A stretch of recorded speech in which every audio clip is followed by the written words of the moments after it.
Started.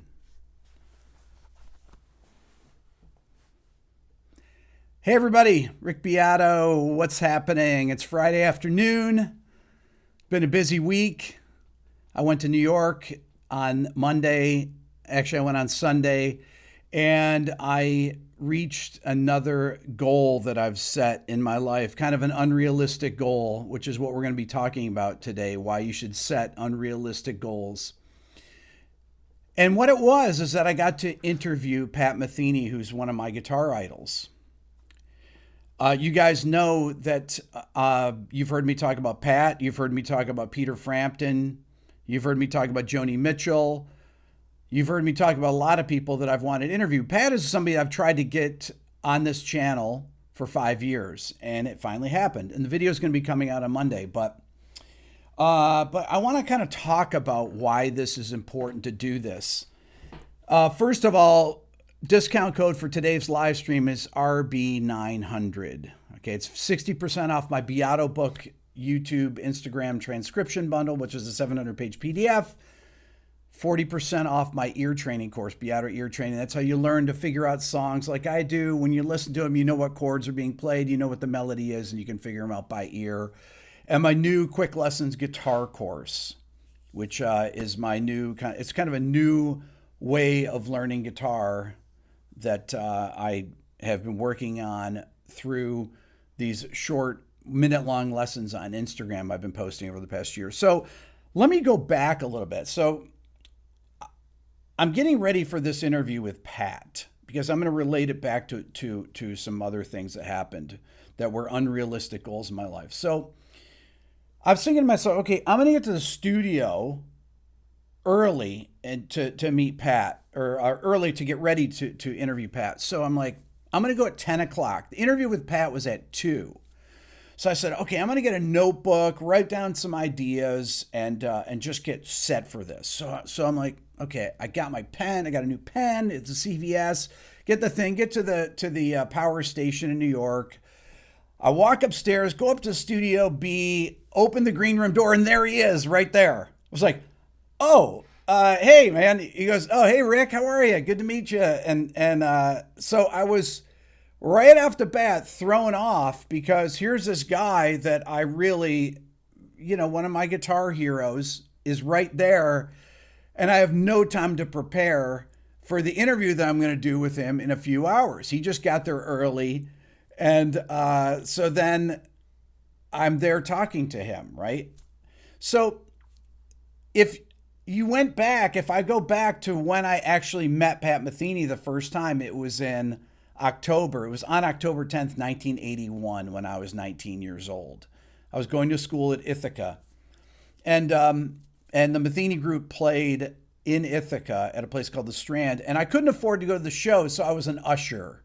And the reason I remember the date is because I had a Pat Metheny group t-shirt that they gave all the ushers. So I got to watch the show because I was an usher at it. Okay. I actually didn't tell Pat that I was an usher. I told him I was there. And then I went backstage and I met him there. He was 26 years old. Pat turned 67 yesterday. It's pretty amazing to think, right? 26-year-old guy then. I was 19. Here I am interviewing him. I'm 59 and he's 67 now. So going back though, it's like, why do you make these goals? Why do you set goals? Like, what is that? What is important about that? Well, goals are really good if you're a musician or in life because it gives you something to strive for, obviously. But why should you set unrealistic goals? What are unrealistic goals? I'll tell you some goals that I set that are unrealistic. Okay. When I got a publishing deal, I was teaching at Ithaca College.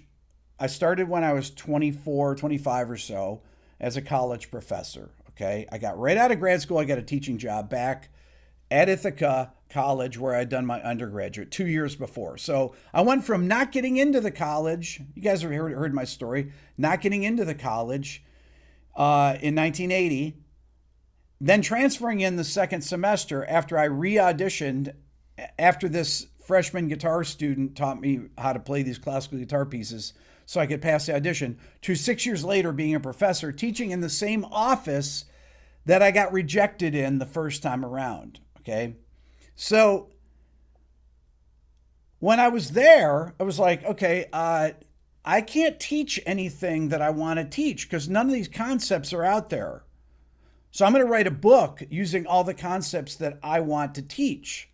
Now, this was an absurd idea. It took me 10 months to write my Beato book, which I have out there now. I didn't realize I was going to have a channel in the future on this thing called YouTube, that I was going to have millions of followers getting I've had a third of a billion views on my channel. And I was going to be able to teach these concepts to millions of people. I mean, it's an absurd thought, right? Totally unrealistic idea. I always wanted to be a teacher. That was always my calling, was to be a teacher.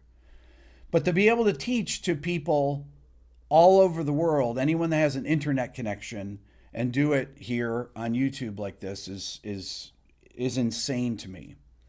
So another one of the things that happened in 1989 was a buddy of mine got me to play on a demo of his, and that demo. And I was like, I don't really play rock anymore and everything. Yeah, I played rock. But that demo ended up, there's an 8-song demo with my buddy Alan, ended up getting us a publishing deal or a demo deal with Elektra Records. And they gave us $5,000 to record some more songs. And Alan didn't have any more songs. So he said, well, we're going to write songs together.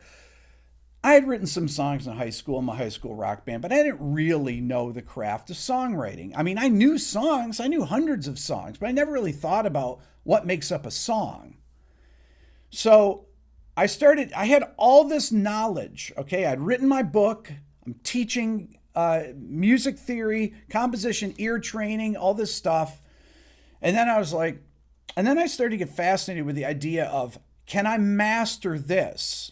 Because I felt like I kind of mastered all the ideas and the playing concepts behind playing jazz.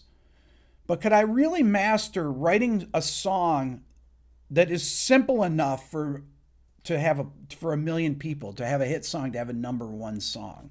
Could I do that? Well, I did do that, but it actually took until 2013. So from 1989 to 2013, it took to achieve that goal. But if you think about it, what is the chance of having a #1 song, writing a #1 song? It's almost impossible, totally unrealistic goal. What's another kind of unrealistic goal? Having a platinum record. When I became a producer, that was one of the things I thought, well, how do you really, is there a way that you can objectively say that you have mastered something? To me, mastering songwriting is writing a hit song. You at least know that you've mastered that one skill there. Mastering the skill of production is having a platinum record to me. Now, that's kind of an arbitrary thing. It's not like chess that you have a ranking or anything, right? It's an arbitrary thing, but it's something that it's a million sales, selling a million records as a producer, producing something that sells a million records. And I made a video yesterday about this Shinedown record that I worked on that was kind of an unlikely thing, where I produced only 4 tracks on the record. And if you haven't gotten a chance to see it, it's the story of how this happened, but it's really kind of an unrealistic story. Because when I started as a producer, I just started with local bands here. I started with, in a friend's basement. He called me up to go over to his mom's house where he had a studio, his band practice. Hey, can you help us work on this one song? He had an ADAT set up. It was back in 1996. It was a band called the Tender Idols, and the guitar player in the band was a guy named Dave Cobb. Any of you that listen to country music, Dave Cobb is the biggest producer in Nashville now. Chris Stapleton, Jason Isbell, Rival Sons. He's a great producer. Well, he was in the first band that I ever produced. Okay.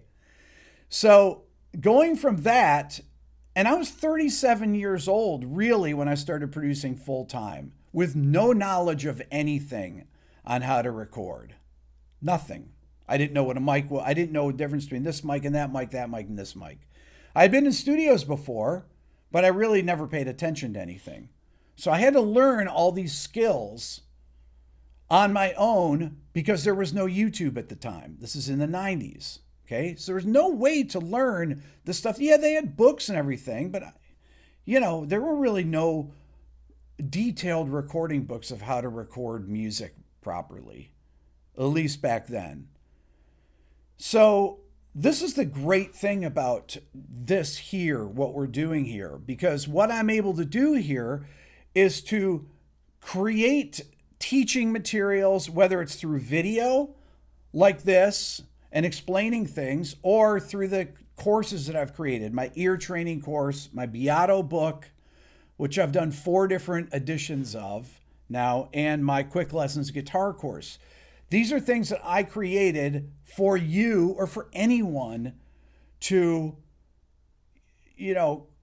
create things for this next generation or for future generations or whatever. For whoever wants to learn, you can learn from these things. I'll give you my plug again. This is how I support my channel. Discount code is RB900. It's 60% off my Beato book and 40% off my quick lessons guitar course and my ear training course. And honestly, when I went up to New York, I'm not sponsored. I don't have any sponsored videos. I don't want to get into this thing again, but I'm going to. I paid for the thing. I hired a film crew. I paid out of my own pocket to do this because I just can't do it by myself. I can't shoot my own videos by myself, especially not with somebody like Pat Metheny, right? So I don't think the video is going to get a lot of views. I don't know, but it's something that I want to do. It's a goal that I set for myself that I wanted to do. Just like meeting Joni Mitchell or Peter Frampton or playing with some of the greatest players that I've gotten to play. I mean, if I think about the people that I've gotten to meet and interview, Victor Wooten, Dennis Chambers, Steve Vai, just these brilliant, brilliant musicians, Antonio Sanchez, Gary Husband. If you go through my interviews on my channel, Jordan Rudess, Billy, who else have I interviewed? Like everybody. Eric Johnson was here in my studio. Joe Bonamassa, we're making a video together. He's coming in. All these incredible musicians. If you search down my channel, people are always like, Rick, why don't you talk about this person, that person? What do you mean, why don't I talk about them? I've done videos with them on my channel. Why don't you talk about Dweezil Zappa? You mean other than when I had him on my channel? Right? Anyways, but these things, right? Did I think, I'm going to have a YouTube channel when I'm 54? Well, my first thing was, who's going to watch an old guy with white hair? When Rhett Shull came in and said, you should start a YouTube channel. But then I thought to myself, well, why not? Why can't I have a big YouTube channel? Why? Why can't it be me? It can be anybody. Anyone can do it, right? It just takes the dedication and the knowledge and the stuff that it takes to that goes into this. It's not just musical knowledge to convey to people. I have to learn how to make videos. I had to learn how to convey a narrative in my videos. I don't always do it the best. I had to learn how to edit things. I learned how to run a camera, run editing software. I knew how microphones worked and things. I got my mic right here, I knew that, but that's all. I knew how to edit audio, but everything else I had to learn in my 50s. And it's really unrealistic to think, what are the chances of actually having a successful channel? Well, the chances are actually great if you set that goal, because a lot of times, even if you don't quite reach that goal, it'll take you so much further than you ever would have gone. Pat said something really interesting to me when we were hanging out in the green room after the interview, and I thought it was really profound. He said, I've found that the best musicians are ones that didn't have the most natural talent. And I think Pat considered himself in that group of people, because Pat's a total perfectionist. Even though he had been playing guitar 4 years, and he went to the University of Miami for 4 days and then became the guitar instructor there. So 4 days of class, and then he was the instructor. And Hiram Bullock was one of his students, and I think Steve Morris might have been. But this is insane. And then the next year he taught at Berkeley, okay? And then he went on and had a recording career. So he was a teacher at Berkeley. Teacher at University of Miami was 18 and at Berkeley when he was 19. And then that was it. And then he moved on and had a career ever since, right? And he said that people that have natural talent, that things come easy to them, a lot of times if you don't have to work at something to achieve to be as good as you can be, then you don't have that motivation. He's just found that to be true. People that are not quite the most naturally talented, they don't necessarily have the best ears or the best chops or whatever, that they had to work for these things. And I asked him in the interview about his technique and everything, because he's like, I didn't have any guitar lessons really when I was growing up. I just learned stuff off records. And my right hand I didn't know how to sync things and everything. It took me a few years to get where my hands were really in sync and play like I really wanted to play, which was profound to think. I mean, Pat's a phenomenal improviser. But he also told me he practices 4 hours before every single gig. Okay, because he doesn't feel like he can play his best until he puts the 4 hours of practice in before he goes up and plays a 2-hour show. And it was funny because before he played in the video, he plays a little bit in the video, and I said, Pat, you have, I said, I'm sorry you don't have 4 hours to warm up. You have 4 minutes. He's like, yeah, no problem. So anyways, this is really important to me, this whole thing about creating these goals. Having a number one song was really unlikely. I have written, oh my God, 1,200 songs. People say, Rick, why don't you write your own songs? It's like, I've written over 1,000 songs. Over 1,000. Okay? To write a hit song is really difficult.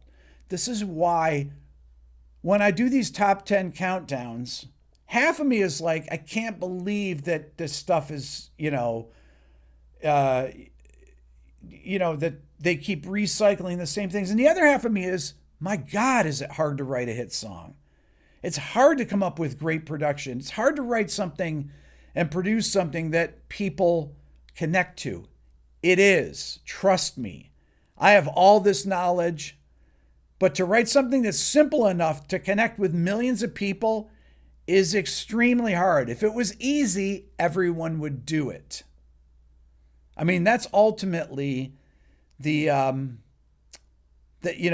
I always keep that in mind. So when I'm complimenting things like the production or whatever on these top 10 Spotify countdowns, I mean that. I'm not trying to look for something nice to say. That's from the heart. That's from me experimenting for hours and hours trying to come up with an original sound to use, a keyboard sound, something off my iPad where I'm moving my fingers around on some weird app, kids app that has synthesizer stuff. I was thinking about that. Now you can use iOS with the new M5 chip on the new Mac computers. You can take these like little synthesizer apps and you can use them on your laptops, which is actually really cool. But I used to plug my iPad in and I'd find weird sounds and put them in the back of tracks because I'm always trying to create new sounds that I haven't used before. That's why I have so many guitar amps. I collected all this gear, these guitar amps and these guitars, so that every record I did didn't sound the same. Right? I was like, oh my God, I use that guitar, and I gotta keep trying to get new sounds. How important this stuff is. That's why all these learning things, my book, like I said, everything that I've created. I have 3 things that I've made, 3 learning things. My Beato book, which is music theory and improvisation, my ear training course that teaches you how to become a better listener, how to figure out things by ear. It also helps you if you're a mixer, because it helps you if you can identify intervals, if you can identify chords, if you can identify melodic lines, you can start to hear, you know what, that sounds kind of muddy. I'm going to take some 200 hertz out of that. That sound is nasally. When I hear something that's nasally, I go for 1K. And I pull 1K down. I know that. If the guitars don't have enough presence, I go around 3 to 4K. If a piano sound needs to pop out of the mix, 2.5K. I know how to use compressors. I know how to use EQs. I know how to use mic pre's and place microphones because I've done thousands of sessions. And every session that I do, I try to do something new. And where do I get my ideas from? From everywhere, from asking questions, right? This is the whole beauty of YouTube. Like, you can go on here and learn anything. If you want to learn a guitar solo, you want to learn, the theory of, what modes are in in a major scale, and a melodic minor scale, and a harmonic minor scale, and a double harmonic major scale, and a harmonic major scale. You can learn them. You can learn them all on this channel here, right? You can buy my Beato book. You can get my ear training course, and you'll learn these things, or my guitar course. RB900. You want to support the channel? That's how you can support it. You can also donate to the channel. If you're not a musician and you're watching this and you want to just donate, I'll put a link in the description if you want to try and support the channel that way too. But don't let people define who you are and what you can do. I was incredibly lucky that my parents supported what I did in music. They just did. I don't know why. Music was important to both of them. They were not musicians. I ran track. I was a track star. I went to the state championships every year. My parents never came to a track meet unless I ran in the state championships. Then they'd come. That was it. My parents worked all the time, But if I had a concert, when I played an orchestra, when I was in 3rd grade or 6th grade or 8th grade or 12th grade, they were there. When I was a college professor at Ithaca, my parents drove down from Rochester. They were in their 60s, and they sat in and watched me teach. It's insane. I told my students, I'm a 26-year-old guy. I'm like, hey, my parents are coming in. Yeah, I know it's weird, but they want to come in and they want to hang out for a day and see me teach. And I was playing a gig at night at the campus center at Ithaca with Steve Brown, who was my guitar teacher when I was an undergrad. And then we taught together jazz studies, and we were playing a duo together. And my parents came down to see me teach, but really come down to watch the gig of me and Steve play. That was an important thing to them. So my parents literally sat in my class and watched me teach, in my classes, and watched me teach all day. And, to this day, I think back on that. That just popped into my head right now. And that's pretty amazing. And I was 26 years old or something at the time, and they were still supportive. Everything that I did, when I said, I'm going to quit teaching, I'm going to quit my steady college teaching gig that I could be teaching at right now. I could still be teaching at Ithaca College. No problem. I'd have 30-something years in now. I'd be retiring probably next year. Easily could have done that. But I was like, my life is not here. That can't be the rest of the story to my life, right? No, I want to try and make it as a musician. I want to make it as a songwriter. And then I want to make it as a producer. And once I achieve those goals, it's like, I'm going to get this YouTube thing and I'm going to try and master that. And what does that mean? Well, that means teaching these ideas, bringing these concepts to millions of people, and getting to interview all these people that I've wanted to talk to. I interviewed Ron Carter, the greatest bass legend, played with Miles Davis in the 60s, is on over 2,000 records. Every one of my favorite records, The Real McCoy, McCoy Tyner, Speak No Evil, Wayne Shorter, Maiden Voyage, Herbie Hancock. Oh my God, he's on every CTI record. Ron Carter is a legend. He's on Blue Benson, George Benson's record. He's on White Rabbit, George Benson's record.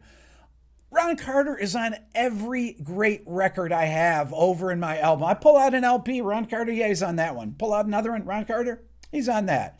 Johnny Smith, yeah, Jimmy Smith, yeah, he's on that. He's on everything.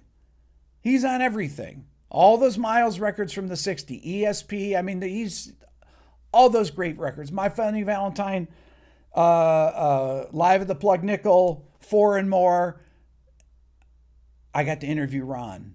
Oh my God, it was unbelievable. If you haven't watched my Ron Carter interview, check it out. I did it last week. So I did Ron Carter, and then I did Pat Metheny. I had dinner with Joni Mitchell. Did I think these things were possible? Yes, I did. because, or at least I hope that they were. Those were my goals. And I'd like to interview other people. I mean, I like to interview Paul McCartney and David Gilmour, all my, music idols. I'd love to interview Stevie Wonder. I would love to interview, Dave Grohl and Eddie Vedder. You guys know I love grunge. Jerry Cantrell. There's so much stuff that I want to do here on my channel that I still have not done, and I hope to get to do in the future. These are my goals. These are my next set of goals to reach. So don't let people tell you that you can't do things. It always made me mad when I would hear my other friends, college friends, talk about how their parents were so down on them for being music majors or whatever, that they wanted to make a living in guitar or in bass or in whatever. And I felt bad for them because my parents were 100% behind me. But most parents aren't. That's just a fact. Whatever my kids want to do, I support. Doesn't matter. They don't have to do music. They just have to do something they're passionate about. That's the only thing that I insist on. Do something you're passionate about. So, this is important stuff. And I don't talk enough about this, about, believing in what you can do, believing in the impossible, in the unrealistic, setting those goals, because some of those goals you're going to reach. You are, if you work hard enough. It may take years. This band Parmalee that I had that #1 song with, they started their band in 1998. If you watch the video of my insane story of my #1 song, this band, the drummer got shot in a robbery attempt on their Winnebago and almost died, bled out, got rushed to the hospital. They had a gunfight within 5 feet, 2 guys. The guy that tried to rob him, he killed. I tell about the story. It's insane.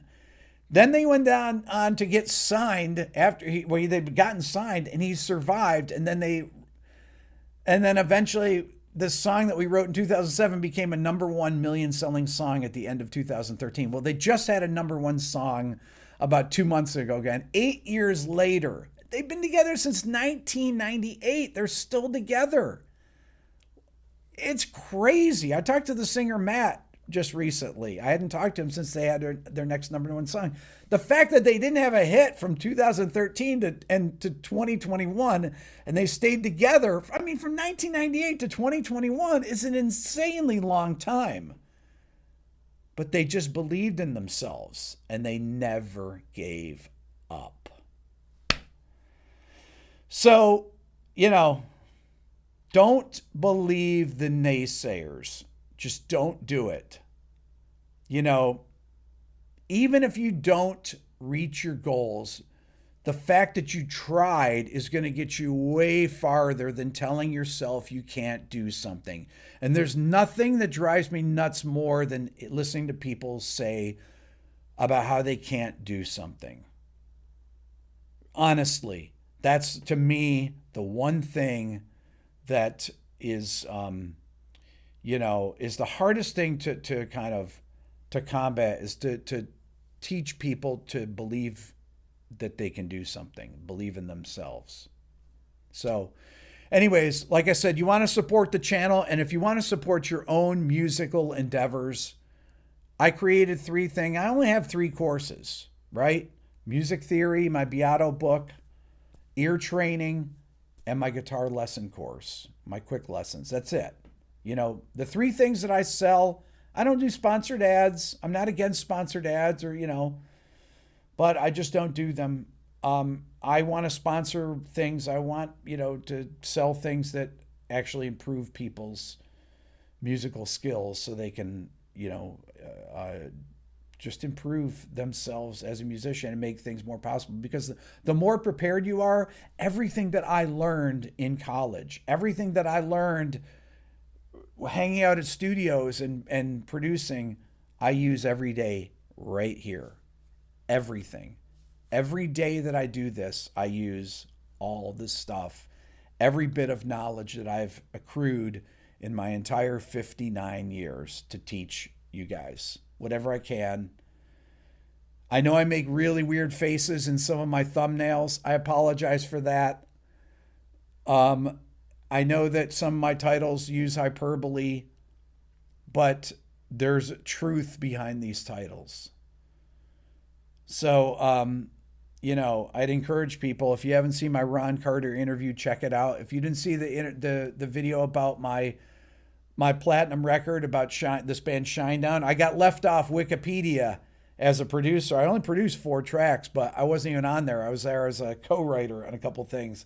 Apparently, some people wrote in. They wrote Rick Beato. They changed the Wikipedia. Rick Beato, co-producer. It's like, no, I wasn't a co-producer. I produced 4 tracks. So, anyways, but whoever filled it in on Wikipedia, that was very nice. You didn't have to do that. Anyways, okay. That's my speech for today. Like I said, if you want to donate to the channel, if you already have my Beato book and my ear training course or my quick lessons or whatever, I'll put a link in the description. You guys are amazing. I really appreciate everything. I appreciate all the, all the comments and everything, even though I don't always get to all of them. Thank you, Joshua, for the super chat. Really appreciate that. You guys are awesome. Anyways, keep going. Believe in yourself and do it. I'll have the Pat Metheny record coming out on Monday. The sale go through the weekend, through Monday. Okay. Thank you all for watching. See you later.